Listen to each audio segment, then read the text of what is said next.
So ngayon, umpisahan na nating maggayat ng ating mga spices. Samahan niyo ako ngayon, magluluto tayo ng kalyos. So ito yung intestine ng ating pangkalyos.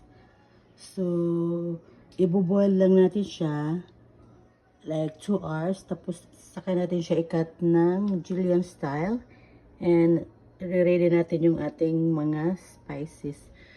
So naka-cubes na yan siya, iboboil lang natin.